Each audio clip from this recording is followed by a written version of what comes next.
Namaskar, this is Firstpost and you're watching Vantage with me, Palki Sharma.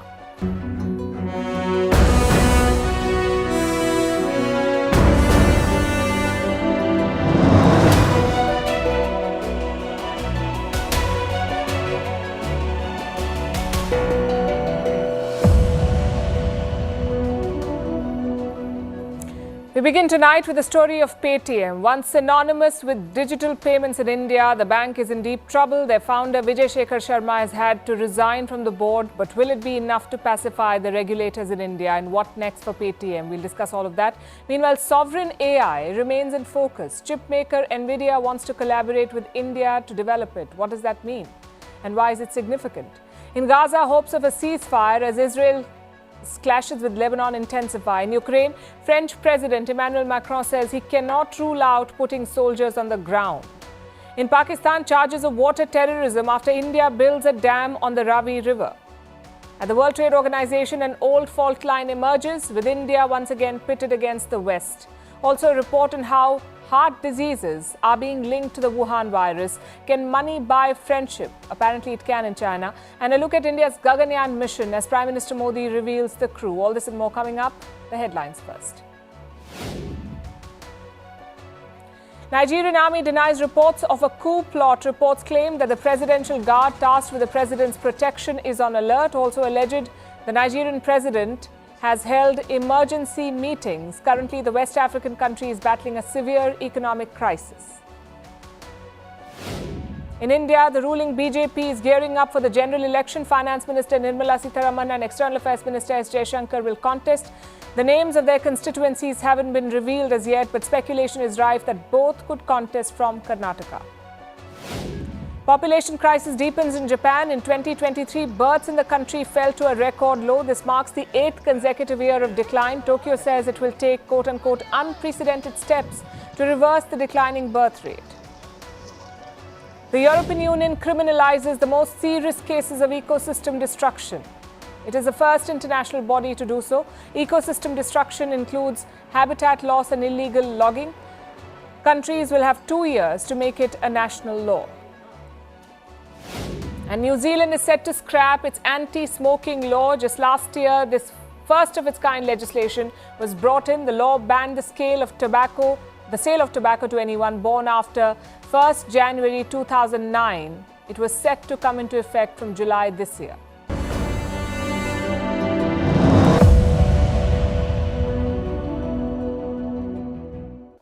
Newspapers can tell fascinating stories. And I don't mean just the articles, I mean the front page. Let's show you the front page of the Times of India on February 19th. A full-sized Paytm ad. The company is currently on the regulator's radar, so Paytm wanted to assure its users. Now look at today's front page. Founder Vijay Sharma quits Paytm Bank board. How about that? Last week he was reassuring his users. This week, he himself is out. So tonight, we're looking at some important questions here. What changed between then and now? Why did Vijay Shekhar Sharma quit? And what next for Paytm? First, some context. Paytm Payments Bank is a subsidiary of Paytm. It was founded in 2017. Vijay Shekhar Sharma, the Paytm CEO, owns 51% stake in it, more than half. The rest is with the parent company. Recently, the Reserve Bank of India, that is India's central bank, pulled up this company. Why? For a number of reasons. Customers were not being verified properly, balances were not being maintained, and there was no separation of operations, meaning the payments bank was too close to Paytm. So the RBI put its foot down. It asked Paytm to stop all banking activities by the 15th of March. No new deposits, no credit transactions, and no new accounts. Which brings us to the latest news. Vijay Shekhar Sharma has quit the Paytm Payments Bank board. Some new faces have been brought in, 2 former bankers and 2 former IAS officers, administrative service officers. The idea here is to placate the Reserve Bank of India to show them that progress is being made. Earlier, Vijay Sharma was wearing too many hats. Paytm CEO, Paytm's largest shareholder, also chairman of Paytm Payments Bank. By resigning, he's telling the Reserve Bank of India, look, we have separation now. Paytm and the bank can be separate. But will the RBI buy it? Well, the market is confused. When the news came in, Paytm shares shot up. At 9:15 a.m., it was trading at 419 rupees. By 9:25, it almost reached 450 rupees. That's a 7% surge in 10 minutes. But since then, there has been a correction. Paytm shares have lost those early gains, so the investors do not really know what to make of it. On paper, this could be a step in the right direction, but the worry is that it won't be enough. So what happens next? Well, that depends on the RBI. We don't know if the Reserve Bank will be satisfied with this one change. They haven't said anything yet, but if they're not satisfied, more changes may have to be made. Maybe to the ownership structure, or internal governance, or the leadership. Whatever it is, it has to be big. It must convince the Reserve Bank that Paytm and the Paytm Bank are now separate, and that the bank is now an independent entity. And who can make that change? Vijay Shekhar Sharma himself. His corporate rise is a story of grit and determination. Born in Aligarh to school teachers, very basic primary education, but a drive to succeed. He attended college at the DTU, the Delhi Technology University. Later, he rode the dot-com wave. He founded a couple of startups and sold them for good money. He created Paytm in the year 2010. But at first, the company struggled because Indians were not quite familiar with digital money. Cash was still king. All that changed in 2016. The Indian government demonetized higher denomination notes. Demonetization. The main goal was to fight black money, but it made digital money popular in India. Suddenly, everyone was on Paytm. You could find their QR codes at local shops. Bill payments went online. Indians were not transferring money anymore. They were Paytming it. All of this added to Vijay Shekhar Sharma's personal growth. He featured in the Forbes 2022 list. His net worth was $1.2 billion, but today he's in a lot of trouble. And you can't say it's a surprise. The RBI has pulled up the Paytm Payments Bank before, even fined them for violations, yet Sharma did not change things. So this RBI deadline is the culmination of many warnings and fines, which is why one board rejig may not be enough. And when banks go down, it's a very scary affair because a lot of money is at stake. A lot of lives and livelihoods are at stake. If you're a Paytm customer, I know you have questions. So we'll end by answering some of them. Number one, will you lose your Paytm bank balance? No, you won't. The RBI order does not affect existing deposits. You can withdraw the money even after the 15th of March. But can you deposit more money? Again, no, you can't. No new deposits and no new credit transactions. That's what the RBI has said. What about your vehicle FASTags? The tag itself will keep working, but after the 15th of March, you cannot recharge or add money to it. So I guess closing it is the better option. Finally, what about transactions? Can you still scan and pay? Well, Paytm is the third largest UPI platform in India. They handle some 1.6 billion transactions every month. 1.6 billion. Only Google Pay and Phone Pay do better. So the company is in talks with other banks. Reports say at least 4 of them, Axis Bank, State Bank of India, HDFC Bank and Yes Bank. The idea here is to migrate Paytm Bank users to new UPI IDs. I know it all sounds very complicated, but that's the world of banking for you. You trust banks to do their due diligence. You also trust regulators to keep a watch. In this case, only one party did its job.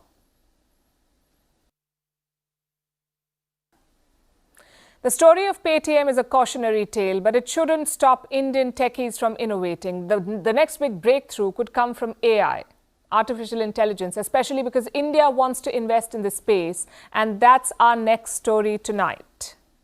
We've been telling you about the chip maker called NVIDIA. It has become synonymous with AI, and it is looking to collaborate with India. Yesterday, there was a meeting in New Delhi, and it is turning some heads. We have some pictures for you. That's India's IT minister. He met with Shankar Trivedi, a senior vice president at NVIDIA. And what did they discuss? Sovereign artificial intelligence. It is the latest buzzword in tech circles, sovereign AI. And NVIDIA's CEO started this conversation with a statement. Listen to this first. Own your own national intelligence. You cannot allow that to be done by other people. And that is a realization. Now, the world is taking it seriously. Is sovereign AI the next big thing? It could be, and India must try to take the lead in this game. Just think about the impact that UPI has had. UPI stands for Unified Payments Interface. It is the backbone of India's digital infrastructure. UPI democratized real-time payments. Earlier, if you had to transfer funds, you had to either depend on cash or issue a check or go to a bank to get it done. The process took more time and more effort. Now, UPI has effectively replaced all these archaic systems. As of last month, transactions worth 18 lakh crore were done through UPI in India. That's well over $200 billion. This is the impact of the technology of UPI. It has delivered a payment solution at a mass scale. Now imagine a similar technology to diagnose common diseases in hundreds of remote areas just by analyzing the symptoms. What if we had an app that could teach students, thousands of students, by adapting to their pace of learning? What if we could adjust the lessons and focus on each student's specific weaknesses and strengths? AI could potentially help us do all of this and more. It could deliver governance at a mass scale. Now, there are two ways to go about this. Either India could rely on the private sector, let the ecosystem led by tech giants like Google and Nvidia come up with solutions for India. Or India could make its own solution, like in the case of UPI. Which option is better suited for the country? We would say a mix of both. For a country as large and diverse as India, there cannot be a one-size-fits-all solution. If you want to reach the remote areas, if you want to reach the grassroots, you need both public and private participation. So India should welcome the interest from companies like Nvidia, merge their expertise with India's DNA of innovation, and ride the momentum generated by the AI breakthrough. Because it's certainly here to stay, especially when you look at the response from the markets. There is a frenzy. Indian investors are making big bets. They're buying shares of companies involved in the artificial intelligence space. And since we've been talking about Nvidia, let's stay with that example. This company makes chips, specialized chips, which power AI apps, generative AI apps like ChatGPT. Do you know how much Indian investors have poured into Nvidia? Around 1,700 crores. That's around $200 million. This money has flown mainly through mutual funds, the kind that invest in international equities. For the retail investors, there are few avenues to buy American stocks. Now, what if we had Indian companies building AI products here in the country? There are some who are trying to do this, but they have a lot of ground to cover. So will India's push for sovereign AI boost the prospects of these companies? We'll have to wait and see, but this is certainly a space worth tracking closely, and we're doing it for you. There's a glimmer of hope in Gaza. After months of fighting, there is talk of a ceasefire, a possible end to the war. And who's saying it? US President Joe Biden. He's also given a timeline for clinching this deal by the end of the weekend, he says. It's great news for Gaza and the region, a massive political development. But guess how Joe Biden announced it? While having some ice cream. Well, I hope by the beginning of the weekend. The end of the weekend. At least my national security advisor tells me that we're close. We're close. It's not done yet. And my hope is by next Monday, we'll have a ceasefire. So it's not done yet, but the talks in Paris have made progress. 4 parties are involved here: Israel, the United States, Qatar and Egypt. Hamas does not attend directly. Instead, they relay messages via Qatar and Egypt. Last Friday, these parties met in Paris. They agreed on a draft ceasefire proposal. The complete details are not out yet, but most reports talk about 5 points. Number 1, the fighting will be paused for 40 days. This will include the holy month of Ramadan. Number 2, Israel will release 400 Palestinian prisoners. Number 3, Hamas will free 40 Israeli hostages, mostly women, children and the elderly. So that's 1 hostage released for 10 Palestinian prisoners. And number 4, 500 aid trucks will be allowed to enter Gaza every day. So hospitals will be rebuilt, shelters will be restocked, and thousands of tents will be pitched for the displaced. And finally, number 5, Gazans will be allowed to return to the north. Just one exception though, men of military age cannot return. Reports say Israel's cabinet has already approved this proposal. The next step is for Hamas to agree. Some key meetings are being lined up in Doha and Cairo. We're hearing that Hamas will also attend these meetings. Maybe afterwards we'll have a decision. So that's the news from Gaza. Let's now shift to the West Bank. Their entire government has just stepped down. You see, the West Bank is ruled by the PA, the Palestinian Authority, PA.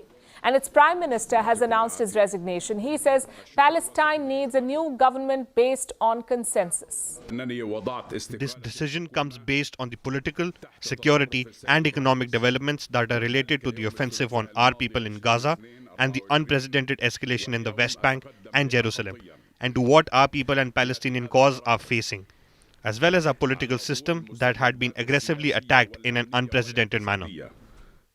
The resignation has been passed on to Mahmoud Abbas. He is the Palestinian president. Abbas may ask him to serve on as a caretaker, but logistics aside, what's the message here? It's the message of reform. The PA has been under pressure to change. The last elections in the West Bank were held way back in 2006. Mahmoud Abbas himself was elected back in 2005. He's 88 years old now. Compare that to the people that he represents. The average Palestinian age is just 19. So the movement has changed from the 20th century. Young Palestinians have different ideas. The PA was under Western pressure to change. Hence the Prime Minister's resignation. But don't expect overnight reform. Chances are this will be a long and exhausting process. What about Israel? Do they have such long-term plans? Well, Prime Minister Benjamin Netanyahu has released his post-war plan. It talks about replacing Hamas with civilians. Basically, Netanyahu wants local representatives to rule Gaza. He also says Gaza must be demilitarized and de-radicalized. But these are very tough goals. Some might say worrying as well. Because according to this plan, Israel will have security control over Gaza and the West Bank. In the long term, that is not sustainable. Palestinians would never accept it. So Netanyahu's post-war plan is worrying. So are his attacks on Lebanon. Israel is now striking deep inside Lebanese territory. On Monday, they hit Baalbek. It's a stronghold of the Hezbollah group. It's also 75 kilometers from the border with Israel. Video showed plumes of smoke and Israeli fighter jets. Take a look at this.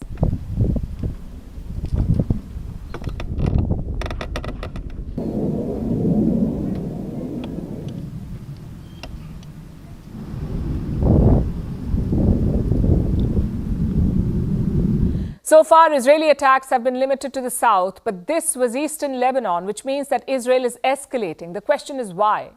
Maybe Netanyahu wants to keep the war alive to stay in office, or maybe these are preemptive strikes. Whatever the reason, it is worrying. It took almost 140 days to reach a tentative ceasefire deal in Gaza. The last thing we need is a war at the other front. From one war to another. Now let's look at the Russia-Ukraine conflict. Ukraine is on the back foot. It recently lost a key town called Avdiivka. Funding is drying up, American support is wavering, and Russia could begin another offensive this summer. The only backup that Kiev has left seems to be Europe. On Saturday, the second anniversary of Russia's invasion, some European leaders went to Kiev to show solidarity. Yesterday, a crisis meeting took place in Paris. Mostly European leaders got together to discuss the next step. And then French President Emmanuel Macron caused a stir. There is no consensus today to officially, openly, and with endorsement send troops on the ground. But in terms of dynamics, nothing should be ruled out. We will do everything necessary to ensure that Russia cannot win this war. This is Macron's personal view. He was clear about that. Not every European leader feels that way, but listen again. I've never said France was not in favor of sending troops, but I've told you very clearly what France maintains as its position, which is a strategic ambiguity that I stand by. Nothing should be excluded to pursue our goals. He said sending troops should not be ruled out. That is the president of France. He says he's maintaining strategic ambiguity by not being opposed to sending troops to Ukraine in an effort to defeat Russia. Think about that for a second. What he's suggesting is basically World War III. The last two world wars also began in Europe, setting off a chain of events that affected everyone in the world. So what Macron said should have set off alarm bells everywhere, but it hasn't had that effect yet. Either because the world has forgotten or because they're not taking Macron seriously. After all, the war in Ukraine seems to have turned, with Russia making gains and America dithering about aid. Perhaps most nations expect Ukraine to surrender soon. But for a moment, let's say, that doesn't happen. Even if American aid dries up, Ukraine somehow remains defiant. What happens then? Macron believes Russia will take more territory, the Kremlin's forces will get closer to mainland Europe, and then Moscow may set its eyes on the next target. That's what the French president is implying. I first note that there is a unity of views on this observation, that Russia continues the war, reiterates its objectives of territorial conquest, and has adopted a more aggressive attitude not only in Ukraine, but against all of us in general. This is either posturing or paranoia, but both are dangerous. Macron also seems to be egging other European nations on, urging them to drop their objections. Many people who say never today were the same people who said never tanks, never planes, never long-range missiles, never this 2 years ago. I remind you that 2 years ago, many people around this table were saying we're going to offer sleeping bags and helmets, and today they're saying we've got to work faster and harder to get the missiles and tanks. Well, he does have a point there. The West had earlier set numerous red lines. No tanks, no fighter jets, no long-range missiles. All these objections have crumbled over time. Perhaps the objection to boots on the ground will go away too. Maybe someday Emmanuel Macron will turn around and say, I told you so. But for now, he sounds like the warmonger here, disguising plans for escalation by talking about strategic ambiguity. And if that isn't the case, if this is just Macron being Macron, trying to steal the limelight, then the comments we say are in poor taste. His desire to take a leadership role does not entitle him to raise tensions. Now let's talk about water, an essential resource that no one can live without. Water scarcity is the next big challenge. Many experts have predicted that future wars will be fought over water. India will have to guard against being drawn into such a conflict, because it has an ongoing dispute with Pakistan. The dispute about dams and how they can influence water sharing between the two countries. Now, recently, India built another dam. It is designed to divert the flow of the Ravi River away from Pakistan and towards the farmers of India. Critics in Pakistan are calling this, quote-unquote, water terrorism. But is that really the case? Our next report gets you the answers. Pakistan's popular newspaper Dawn published this story yesterday. It's about a protest rally organized by civil society groups. Then there was this piece, with a headline that screams water terrorism. What's the trigger for the outrage? It's an Indian dam. It's called Shahpur Kandi. Indian authorities recently finished building it. The dam is part of a multi-purpose project.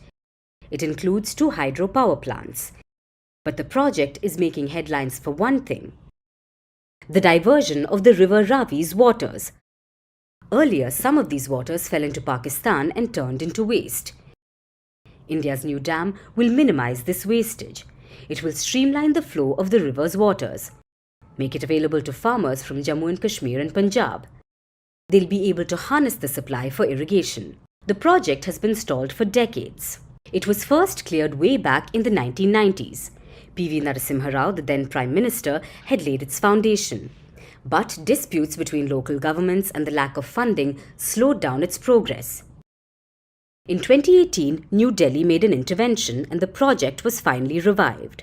Now, when it's finally complete, it's causing headaches in Pakistan. Pakistani groups are making demands. They want the natural flow of the Ravi revived. On top of that, they want Pakistan and India to review the Indus Water Treaty. This consequential pact was signed in 1960. It set the rules for water sharing between the neighbours. Are these demands justified? As far as India is concerned, New Delhi is unlikely to pay any attention. For starters, waters from the Ravi never belonged to Pakistan. The Indus Treaty gives India full rights to these waters. But that hasn't stopped Pakistan from raising objections. On several occasions, Islamabad has moved to the World Bank, complaining about the construction of dams by India. Back in the 1960s, the World Bank had helped both sides and put together the Indus Treaty. But that doesn't give mediation rights to the World Bank. This is India's counter-argument as well. New Delhi argues that its dams are compliant with the Indus Treaty, but the challenges from Islamabad will keep coming. water is quickly becoming more scarce. Groundwater supplies are drying up, and the demand for fresh water and hydroelectricity are rising on both sides of the border. India and Pakistan have never fought a war over water. But if this dispute continues, it could easily turn into another conflict. It's India versus the West again. This time at the World Trade Organization, some 164 trade ministers are attending the latest summit. It is being held in Abu Dhabi. A lot of issues and topics are on the agenda. But we're focusing on two of them tonight. One is climate change policies and two, food subsidies. Both issues pitch India against the West. Let's look at the first one. India's Commerce Secretary has flagged a major issue at the World Trade Organization. Listen to New Delhi's statement here. India expressed serious concerns regarding the increasing use of trade protectionist unilateral measures which are sought to be justified in the guise of environmental protection. I know that sounds a bit technical, but here's what it means. Some countries are using climate change to justify trade barriers. For example, the European Union. They've passed something called the carbon tax. It will come into effect by 2026. And what does it do? It imposes import duties on carbon-intensive goods. Things like steel, cement and aluminium. These have a very large carbon footprint. So the EU says these imports will have to pay a tax. How much? Between 20 and 35%. The idea is to produce such carbon-heavy goods inside the EU. This way, Brussels can enforce pollution norms. Just two problems though. A, studies say it will do little to cut emissions. And B, it will be unfair to Asian producers. Just consider India. We export a lot of metal to Europe. In fact, around 26% of the total ends up in the EU. 26%. But imagine this carbon tax being imposed. Indian metal will now be 20 to 35% more expensive. So what will European factories do? They will abandon Indian metals. Instead, they will use cheaper European ones. Do you see why that's a problem? In practice, this tax is a trade barrier. It is giving an unfair advantage to European producers. But tell that to the EU. They say it's all about protecting the earth, about incentivizing Asian producers to go green. The United States has a similar policy. They are handing out tax cuts for electric vehicles. How much? Up to $7,500, which is around 6.2 lakh rupees. Now, this tax cut has just one condition. The EV you buy must have been made in North America. Basically the US or Canada. If it is made elsewhere, you won't get tax benefits. Again, this reeks of protectionism. It gives US-made cars an unfair advantage. But tell that to Joe Biden. He says he's building a better earth. Both India and China have criticized these policies. They want climate and trade to be separated, which brings us to the second flashpoint, and that is food security. WTO members cannot spend unlimited amount of money on food subsidies. There is an upper limit. 10% of the total production value. That's what you can spend. But developing countries tend to cross that limit. Again, let's look at India. New Delhi procures food grains from farmers at a fixed price. It's called the minimum support price, or the MSP. It's higher than the market price. The government then sells this grain to people who need it. Some 800 million Indians. And the selling cost is much, much lower. So to recap, India buys grain at high rates, then sells them at much lower rates. Our population needs that kind of support. This also means that India has a public stock of food grains. It's become a point of contention now. Developing nations say the stock is unnecessary. After all, food security is national security, but Western countries disagree. They say public stocks often distort the prices. It can affect the market price of food. You can expect this battle to dominate the WTO talks. It also says a lot about India's role at the World Trade Organization. We are the 5th largest economy in the world. We are growing faster than most major economies. So the West is asking, why does India need so many subsidies? The answer, we say, lies in the economic divide. Yes, India's GDP is bigger than most Western nations, but look at the per capita income. Do you see the gap here? It means Indians need more state support. The government is working to reform that support, but eliminating it is not ideal. We saw that during the farm laws of 2020, the government of India tried to reform the agriculture market. The response was massive protests. So India is trying to change a few things, but the West needs to understand that change takes time. For many of us, the pandemic is a distant memory. New cases do not make us anxious. The world is not shutting down. The Wuhan virus is all but forgotten, but its impact on our body lingers on. If you're suffering from heart diseases, chances are it's linked to the Wuhan virus. If you're suffering from brain disorders, again, it could be the Wuhan virus. And then there are the vaccines. The world raced to get them out, but no one really looked at what the long-term effects could be. And those side effects are now surfacing. Our next report tells you why the Wuhan virus still continues to haunt us.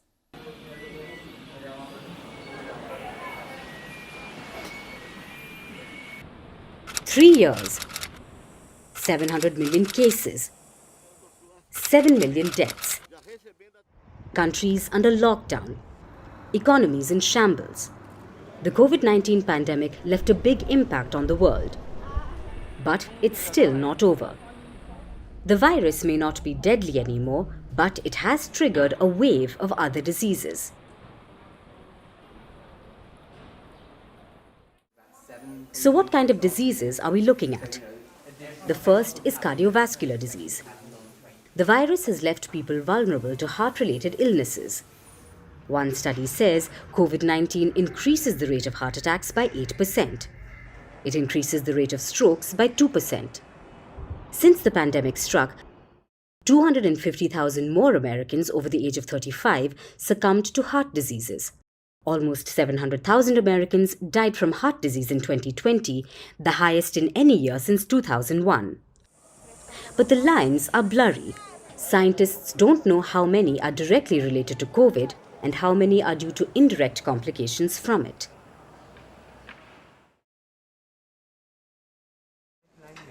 But it's not just the heart that was affected by COVID-19. The virus led to a slew of other conditions. There was lung damage. In India, 49% still report shortness of breath. 27% experience cough. This is months after they were infected.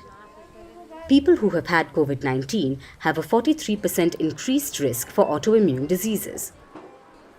COVID-19 can also lead to a slew of other problems like hypertension, diabetes, lung fibrosis, asthma, erectile dysfunction, menstrual changes. The list goes on and on. COVID-19 can even lead to nervous system problems. And all of this doesn't show up immediately. It could take years for the symptoms to emerge. So COVID-19 and its effects linger on. But what about vaccines? During the pandemic, they were a lifesaver, a beacon of hope for the world. But it isn't all good.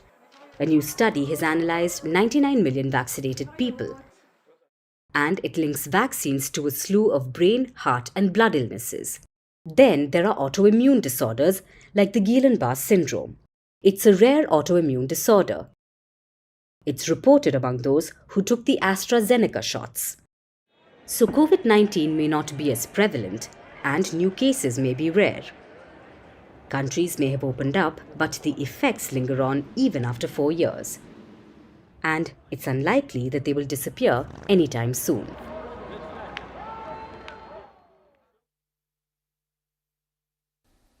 Our next story is from Ethiopia. It is the largest country in the Horn of Africa region, and its government is regularly at war with the people.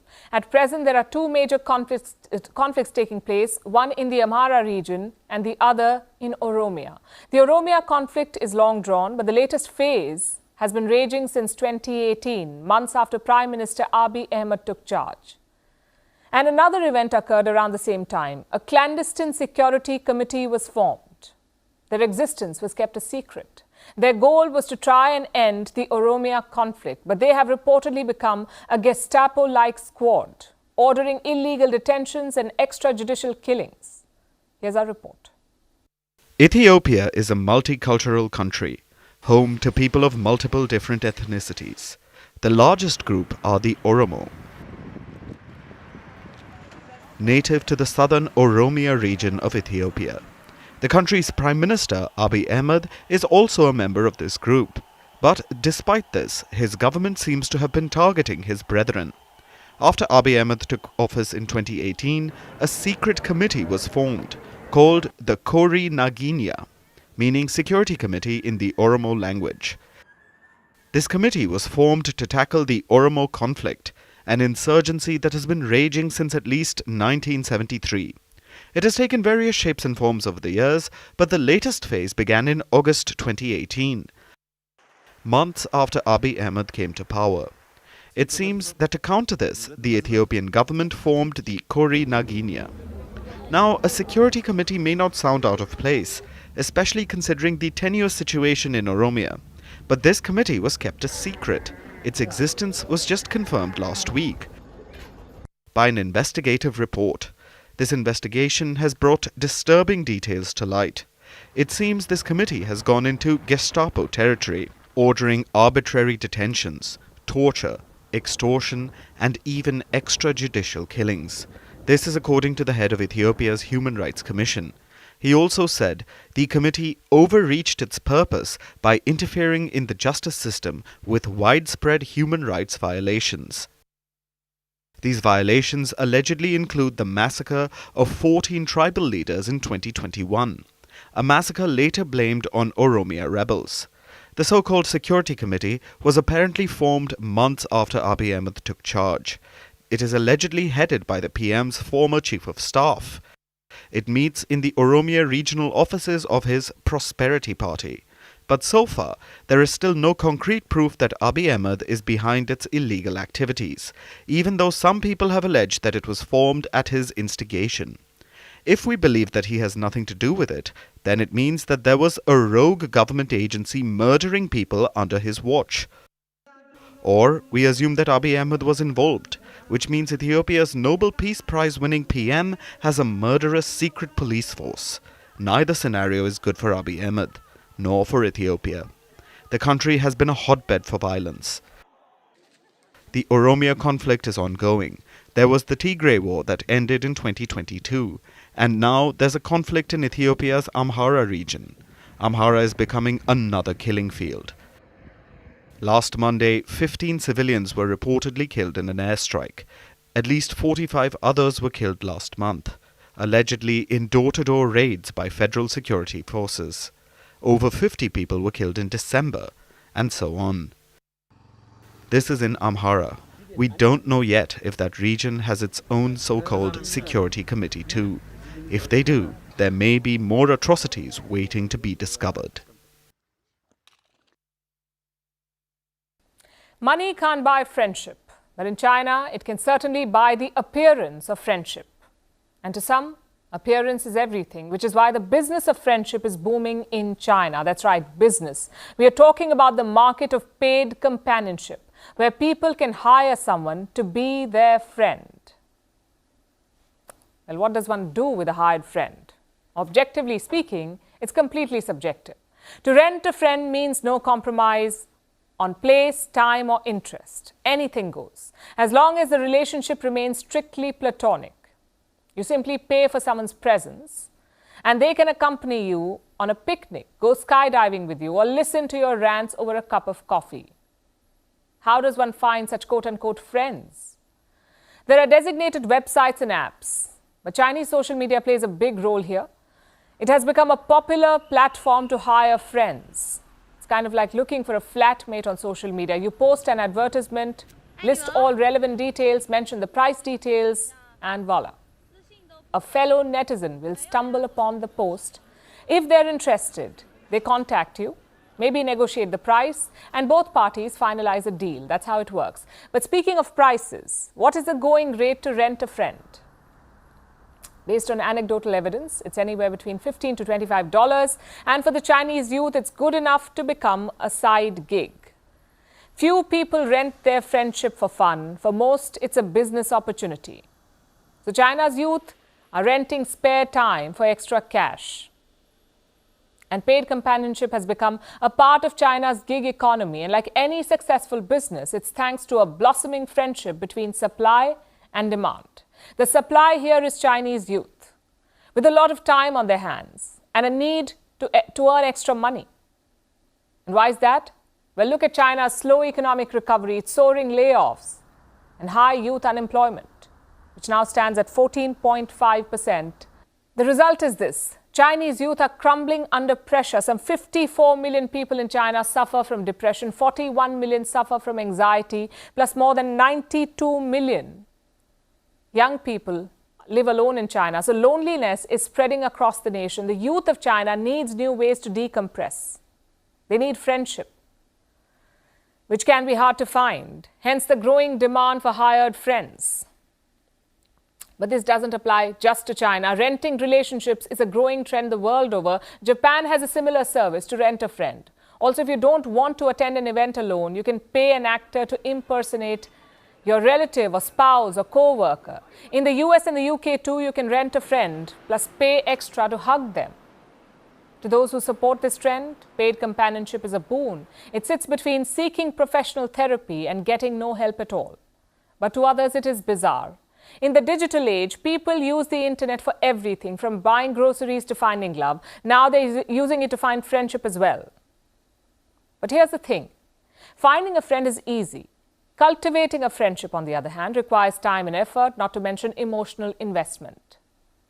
It may be difficult, but research shows it is worth it. Enduring friendships help us cope better. They are the bulwark against poor mental health. Hired friends, on the other hand, do none of this. They may show us a good time, but they won't provide a shoulder to cry on or give advice, maybe not even a word of truth. And they will certainly not be there if they aren't being paid to be there. So hiring a friend is like popping a pill. It may treat some symptoms, but it won't take care of the illness. And when it comes to building real connections, the greater the effort, the sweeter the reward. In 2023, India landed on the moon and aimed for the sun. This year, India is planning for another space milestone: its first manned space mission, Gaganyaan. The launch will happen in 2025. The mission will carry 3 people to a low Earth orbit. They will stay there for 3 days. Today, the Prime Minister revealed the names of these astronauts, the ones who will be part of the mission. And if the mission succeeds, India will achieve new space glory. It will become only the 4th country in the world to send humans into space.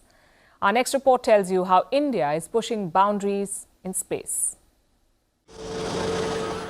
The year was 1984. It was a freezing evening in Soviet Kazakhstan.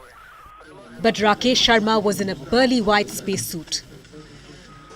He was inside the Soyuz T-11 spacecraft, gearing for takeoff at the Baikonur Cosmodrome. Over 2,000 kilometers away, people in India were glued to their TV screens. After all, he was the first Indian heading to space. Rakesh Sharma's flight was historic. But it was on board a Russian spacecraft. 40 years later, India wants to send more Indians to space. This time on an Indian spacecraft. It's called the Gaganyaan mission. In Sanskrit, it means the celestial vehicle. The Gaganyaan is slated for launch in 2025. It will carry a 3-member crew to a low Earth orbit, around the distance of 400 kilometers. They will be there for 3 days. They will then be brought back to Earth, landing in Indian seawaters. The total cost of the mission is 900 crore rupees. That's around $1 billion. Today, Prime Minister Modi was in the state of Kerala. He visited the Vikram Sarabhai Space Centre. There he named the astronauts chosen for the mission. They are Group Captain Prashant Balakrishnan Nair, Group Captain Ajit Krishnan, Group Captain Angad Pratap, and Wing Commander Subhanshu Shukla. ये सिर्फ 4 नाम और 4 इंसान नहीं है, ये 140 crore aspirations को space में ले जाने वाली 4 शक्तियां हैं.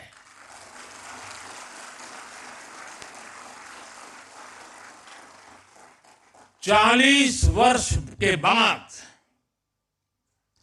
कोई भारतीय अंतरिक्ष में जाने वाला है, लेकिन इस बार टाइम भी हमारा है, काउंटडाउन भी हमारा है और रॉकेट भी हमारा है। These 4 men were selected from a pool of Air Force pilots. They have undergone extensive tests, both physical and psychological. They first received training in Russia. This was for a period of 13 months. Now they are being trained in Bengaluru. Gaganyaan could be a game changer for India's space sector. If successful, India could be the 4th country in the world to send humans to space, after the US, Soviet Union and China. मुझे जानकर बहुत अच्छा लगा कि गगनयान में use होने वाले ज्यादातर उपकरण मेड इन इंडिया है।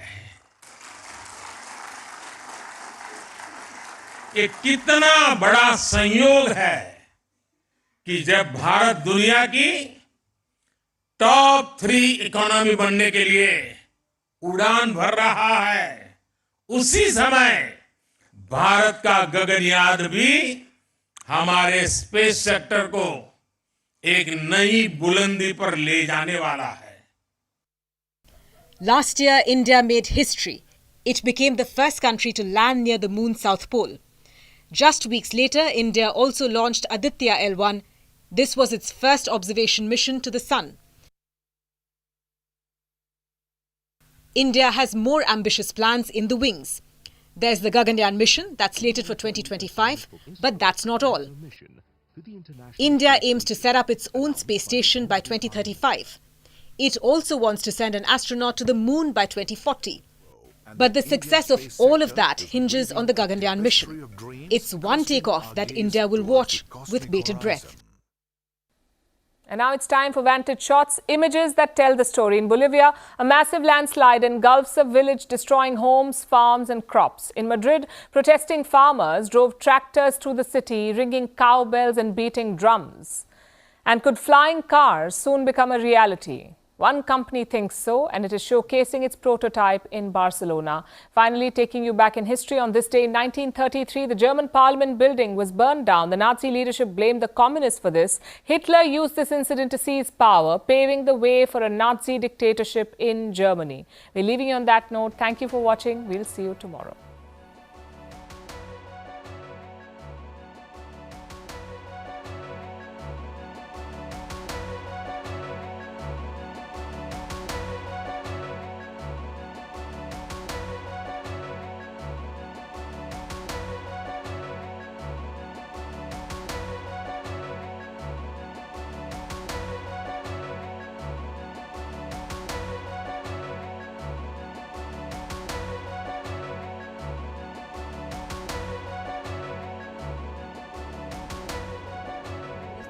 Se ven las casas caídas, el agua ha salido por el garaje.